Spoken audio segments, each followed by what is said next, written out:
Hey everybody, it's Mr. Wagstaff. Cool stuff to talk about today. So we're continuing our unit here in Economic and Personal Finance. We're on Unit 4, which is Education, Income, and Lifestyle. Today, may have scared you a little bit the last couple of days, talking about the expenses that college can be. Today we're going to start talking about ways to manage and bring down the expenses in post-secondary education, specifically focusing on the astronomical costs that college can be and different ways to be able to manage that. Let's go ahead and get started. One of the most clear-cut, easiest ways to reduce the cost of getting a bachelor's degree is, and we had mentioned this yesterday, is attend community college first. So community colleges you can go to and you can get an associate's degree or a 2-year degree, and then you can transfer to a 4-year university to get your bachelor's, because universities are much more expensive than community college. But if you get your first 2 years done at a community college at a reduced price, then you can go finish out your last 2 years at a university. This way, drastically reducing the total cost of getting a bachelor's degree. So 39% of people who go to a community college, who then go to a 4-year college, no credits transfer. So there is no benefit of going to community college. They still have to pay that exorbitant rate of a 4-year university and the cost it took to go to the community college. 28% had some credits transfer, and only 32% had all their credits transfer. So, I want to make sure my credits transfer. Absolutely. You need to know when you start the community college what your plan is. You don't just show up and be like, we'll see what happens. You have to have a plan. If you want to transfer to a university and you have a university in mind, you need to contact that university before you ever start the community college and say, hey, here's my plan. I need to make sure the classes I sign up for at the community college will transfer to your college in 2 years. You have to have a plan, because not all classes will transfer, and different universities have different requirements for what they need to bring in so that they count. So you need to have a plan in place. Those 32% were all credits transferred. That's the 32% of students who went in with the mentality that, like, I know I'm going 2 years at a community college. They made a plan. They took the classes they knew would transfer to the college of their choice, and they had a plan in place. So if you're going to do that, and it is a fantastic option, you got to have that plan in you have to have that plan in advance. And don't think this is a rarity. 45% of people who graduate now with a bachelor's from a 4-year program also attended a 2-year college. So it's almost half of the people who graduate with a bachelor's spent time at the community college. So this is a very common option. You just want to make sure, if that's your choice, that you also are part of that 32% that all your credits transferred, so you're not spending money that's unnecessary at a community college. So let's talk about the actual savings here. All right. Now I picked this right here is Sussex County Community College. This is in New Jersey. So New Jersey colleges it's a known thing, are really expensive in general. So don't necessarily look at these actual prices. Just look at the price difference. All right. So if you went to like New Jersey State College, right, for 4 years, it would cost you $104,000. But if you went to, and this is Sussex Community College in New Jersey, but they're all pretty much going to be the same. Any community college, and this would be less expensive, like here in North Carolina, that by going 2 years to the community college, then 2 years to the same New Jersey State College, their total cost ended up being only $65,000, which again, I know it's astronomical money. We're going to talk more about that here today, how to manage that. But it is cheaper to go 2 years to community college, then go 2 years to a university. You end up with the same degree as having gone all 4 years to the same college. And you graduate at the same time with the same degree as everybody else. You just went to a community college for 2 years, and it saves money. So the question here is, what is the main advantage of attending community college for the first 2 years of a 4-year degree? So pause me, answer that completely, and we're moving on. All right, options to offset expenses of education. So, how do you pay for college? Well, I got a little graph here. Where does the money come from that pays these like exorbitant, it's like buying a Lamborghini. Like, where does this money come from? So, if you'll notice here, grants and scholarships. We're going to talk about that more here in a second with the FAFSA. So parent income and savings.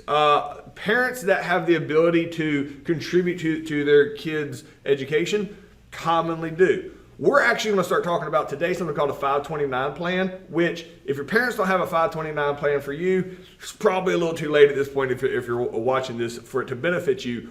But it is really important if you ever become a parent to start building one for your own kids, because it drastically helps in paying for college. Student loans pay 15%. All right, and we talked about the student loan debt. That is just taking money out that you have to pay back, and it has interest on it. Parent loans, that's a different situation than parents just paying for it, and then relatives and friends. But if you notice, outside of parents, grants and scholarships, and you're like, well, I'm not getting a basketball scholarship. What's he talking about? There's tons of scholarships, all right? And there's tons of grants and organizations, people, and government programs that will pay a large part of those exorbitant prices that you see, all right? So, another way of paying it is saving. And again, we're going to talk more about this as we go further. That saving in advance and having that money build is cheaper in the long run than taking a loan out and then paying it off later. Much cheaper. So if you have the ability to be able to work and save while you're going to school, it would benefit you. It would be very hard in today's environment to like work full time and make enough money to pay the entirety of the college while it's happening. So I understand that even though like in the curriculum it's talked about, well, saving up really helps. If you're going to college now and you haven't started saving, then it's kind of a moot point. But saving in advance, all right, putting money away early on is in the long run much less expensive than having to borrow the money and pay it back with interest.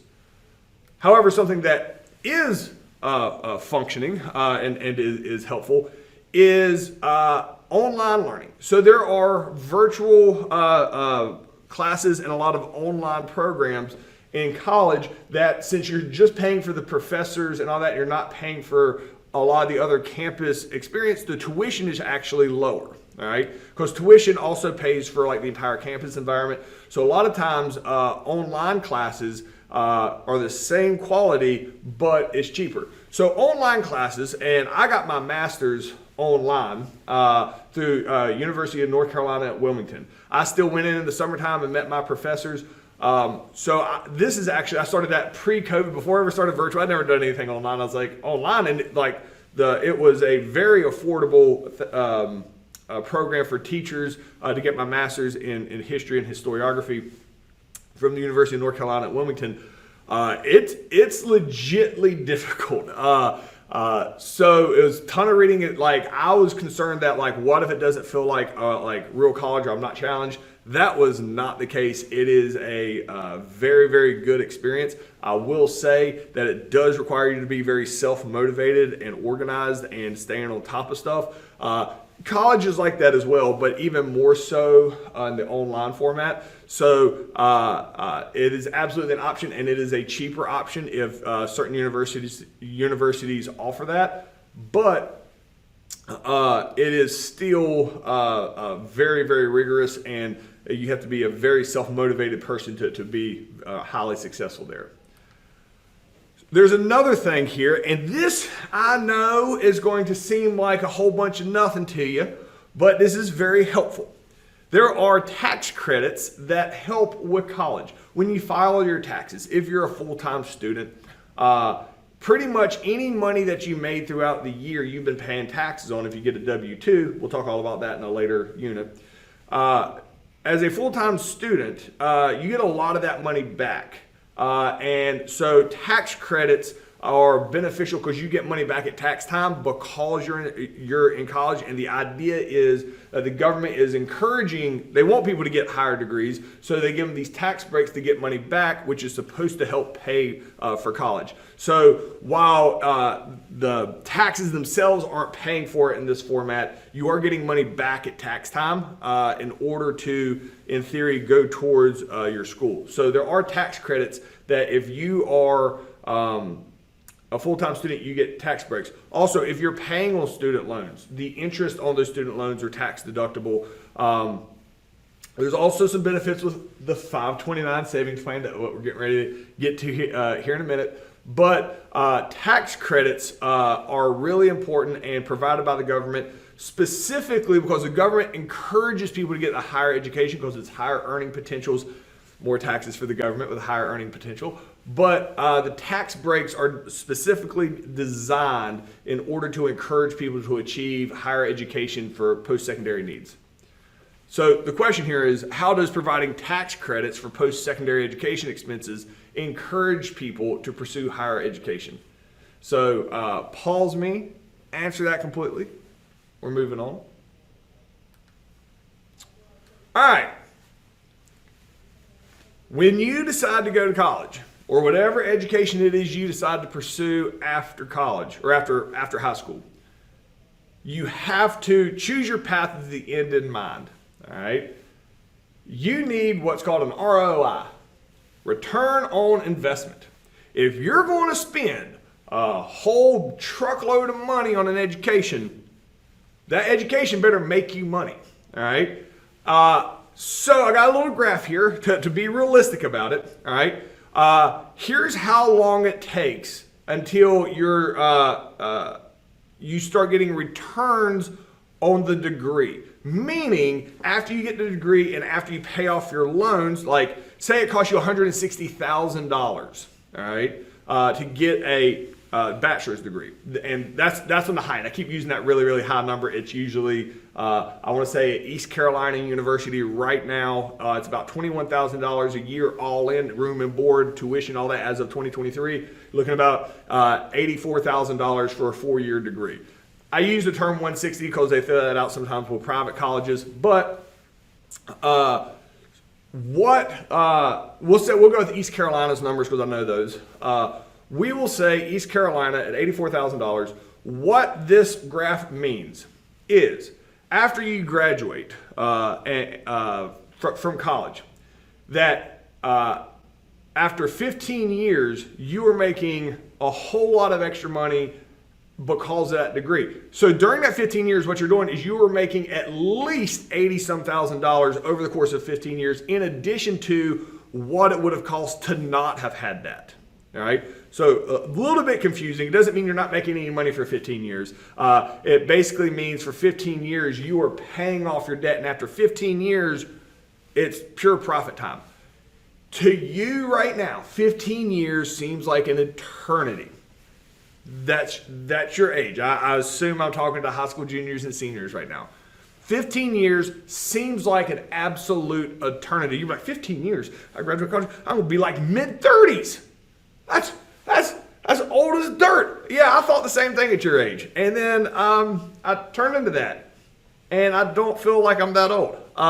So 15 years goes by. I shouldn't say goes by. It goes by in about 15 years. But that the vast majority of your life is after that. And you will continue to have that degree and that earning potential, which continues to grow up after that. So the higher the degree, the higher the earning potential, and the quicker it is to receive a net profit from it. But it is really important, all right, to understand the variables that go into a bachelor's degree. And that's why some of those are 15 years. If you go in and you get a degree in computer programming and you have a bachelor's in engineering, computer science, or math, you're good. It ain't going to take 15 years. You're going to start making a profit real early on. The reason that graph gets thrown out and says 15 years is because universities will give you a degree on anything you're willing to pay for. I had a roommate. in college, one of the greatest artists I've ever seen. All right, he got a college degree in art. In art. There's no market to hire an artist. He ended up going back to school, into culinary school, which to learn how to cook, and became a chef, and is now very successful as a chef, which is great because he went back. He had to go back to school, take another loan out in order to get a degree in something that he thoroughly enjoyed and was marketable. He still has to pay that loan off for that art degree that he will never use. So when you get your degree, you got to make sure if you're spending that amount of money, it's on something that can make your money back, because you still have to pay that money back regardless if you ever make money off of it or not. It doesn't go away. It's not somebody else's responsibility. It's yours. So when you go to college, all right, it doesn't matter so much where you go. It's a lot more focused on like what you're doing. So like arts and humanities, this graph here is basically saying, don't get a degree in arts and humanities. I have a degree in arts and humanities. I have a degree in social studies education and a master's in history. However, I knew I wanted to be a teacher.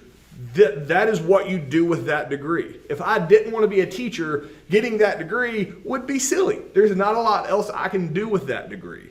So it was a good return on investment for me because I followed a path and had a plan. Somebody else gets that degree because they just like history but have no desire to teach. They're going to be stuck. Google isn't going to hire you if you have a degree in social studies because that doesn't benefit them at all.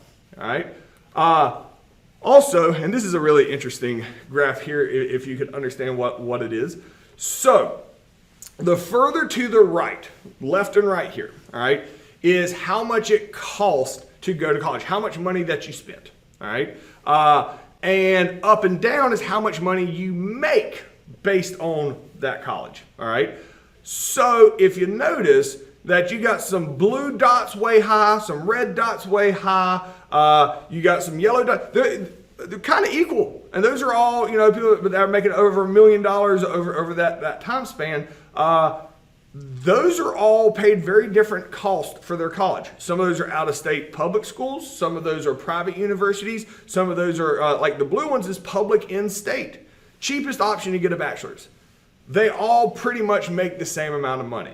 So as the example I used the other day, like Duke and Carolina, if you're going in, they offered the same degree, the return on investment would be better going to a public university than a private university.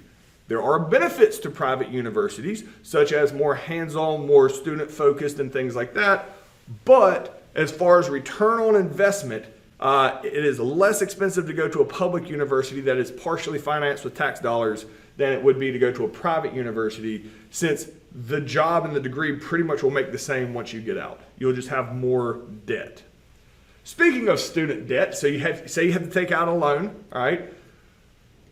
This is what gets people in trouble, because even though a lot of different stuff like grants and scholarships will pay for it, you have to be very aware of your student debt. So you go fill out some forms. They give you money in college. I specifically remember people in college just getting money and be like, oh, I have all this extra money, and they're like buying a stereo and stuff with it, paying for college. Like life was good. It was like free money. Those people were still paying off their debts because they weren't smart about it. It wasn't so much that they were dumb. They just never thought about it. They'd never taken out a loan before, because the banks will give you a loan when you're 18 years old for $150,000 in order to go to college. They won't give you a business loan because they don't think you're mature enough for it, which is crazy that they will give 18-year-olds $150,000 loans. And that's why a lot of students don't know how long they have to pay off their loans. Don't have any idea what their payments are going to be. You don't have to pay it back till after college. So it's like, oh, free money, out of sight, out of mind.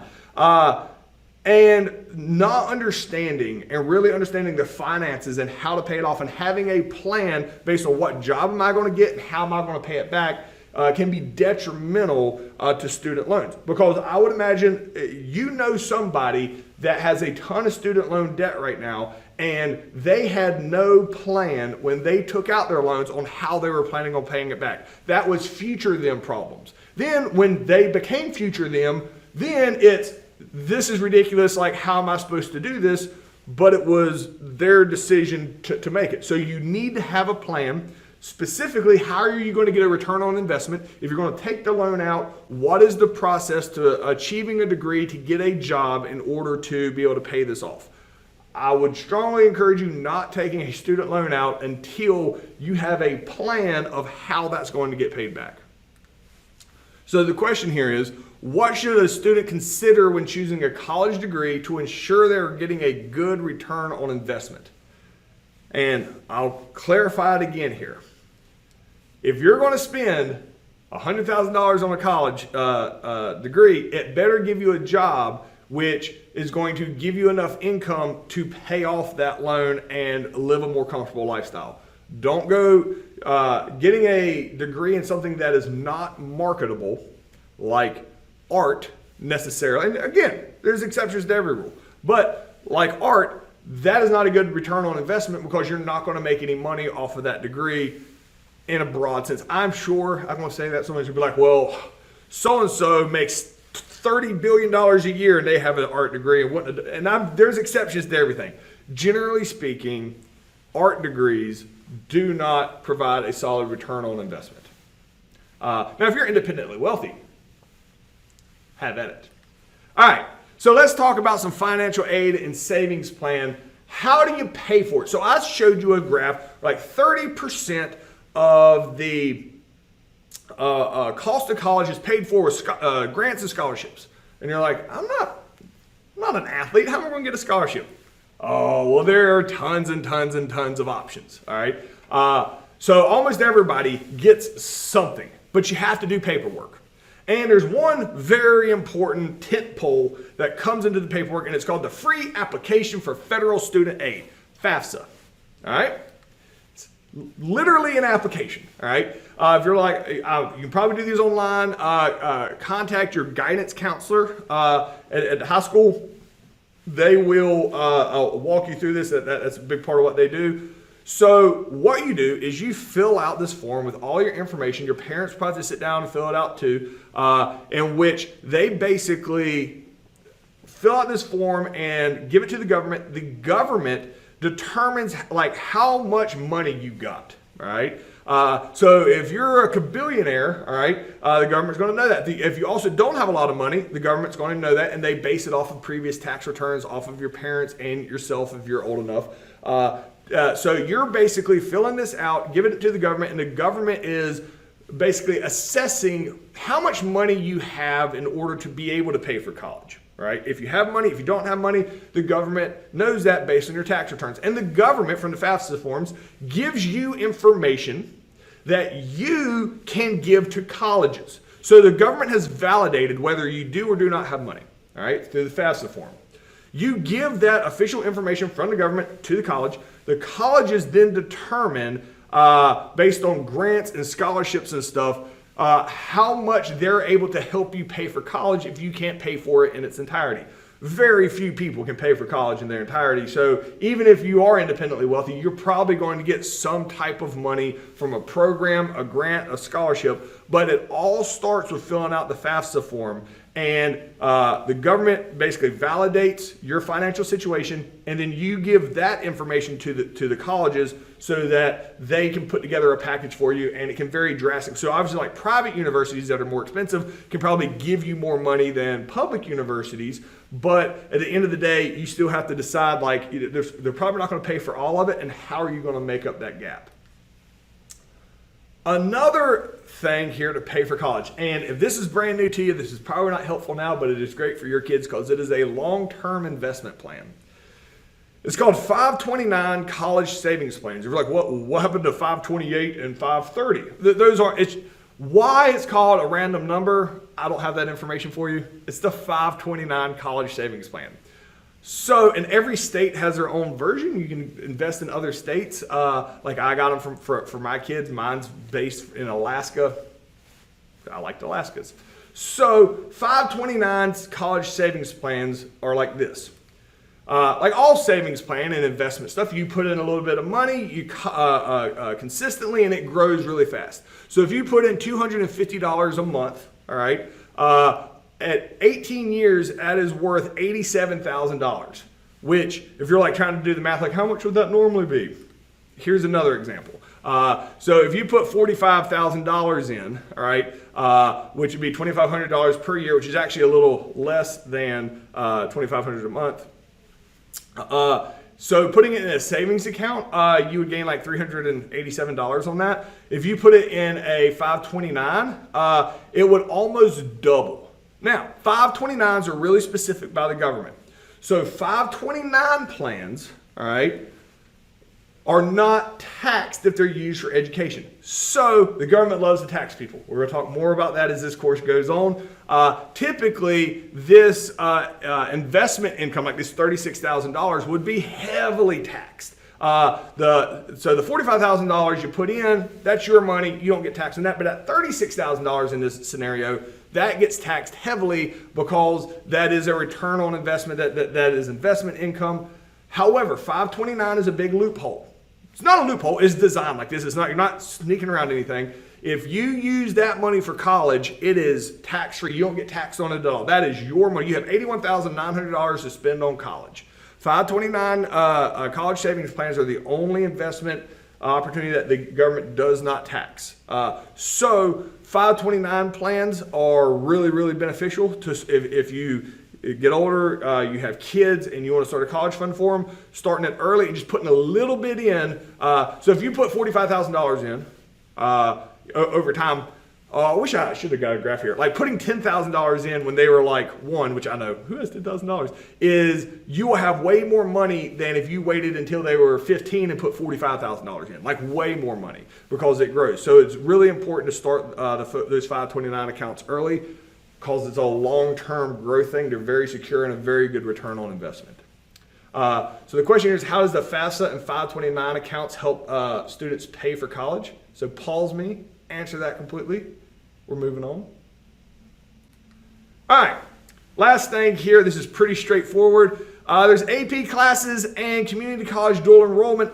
These can lower your college tuition. So AP, I teach AP psychology in high school. Counts as an elective here at the high school.